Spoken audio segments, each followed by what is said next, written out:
Hey guys, magandang buhay. This is Mami A. For today's video guys, i-share ko sa inyo yung ginawa ko ngayong hapon. Guys, pumunta ako sa isang grocery. Hindi para bumili ng mga pagkain sa bahay. Ang ginawa ko dyan is bumili ako ng paninda ko sa office. By the way, dati na ako nagtitinda sa office last year pa, pero na-stop siya ng mga ilang buwan. And ngayon, napag-desisyonan ko na magtinda ulit. Konti lang naman yung paninda ko. Mga kape-kape lang, tapos dilata, mga cup noodles, ganun. Soft drinks. Kasi guys, wala kasi kaming canteen. So pag nagugutom yung mga tao sa opisina, alam mo na, mga empleyado kasi ngayon, mahilig mag-sumideline eh. Hindi, joke lang. Nakalagay lang yan sa ilalim ng table ko pag may gusto bumili. So guys, yung mga kasama ko sa opisina, punta lang kayo sa office. And kasi ang motto natin for today's video is, pwedeng mapagod, pwedeng umiyak, pero bawal sumuko, hindi pa tayo mayaman guys. Kaya, kayod lang. Konti lang naman yung ipapamili ko dyan. Bumili ako ng mga kape-kape, tapos, bumili ako ng dilata, bumili ako ng pansit canton, mga cup noodles, candy chichiria. Konti lang yan guys, and maliit lang din yung tubo. Pero pag pinagsama-sama, malaking tulong din yan, di ba? Hindi tayo dapat mahiya na nagtitinda tayo kasi wala tayong mapapala. Pero, grabe, ang taba ko sa video. Natatawa na lang ako pag masdan yung itsura ko. O ayan, naghahanap ako ng mga dilata dyan guys. Kasi alam nyo na pag walang kantin, pag minsan tinatamad yung empleyado magluto, magbaon ng mga ulam, o punta lang kayo sa akin, yung mga dilata ko.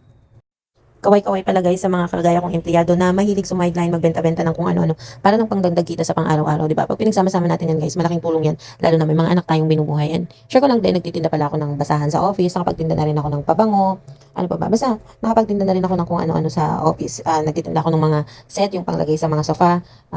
Medyo mabigat lang siyang dalhin sa office kasi nga bulky, pero alam nyo guys, malaki din ang tubo sa doormat. Meron kasi pala kaming tayaan ng doormat, and ako marunong din ako manahi. Nag-aralan ko talaga yung negosyo namin. Nakakatuwa lang kasi alam niyo yung basahan, yung doormat, napakabilis niyan ibenta. As in, pag nagdala ako sa office, kahit hindi ko nga i-post, grabe, pag nakita nila na may dala ako, ang bilis maubos. Kaya lang ngayon hindi nga ako nakakapagdala kasi yung tahian kasi namin is nandun sa bahay ng aking husband. So, hindi ako nakakapagdala ngayon.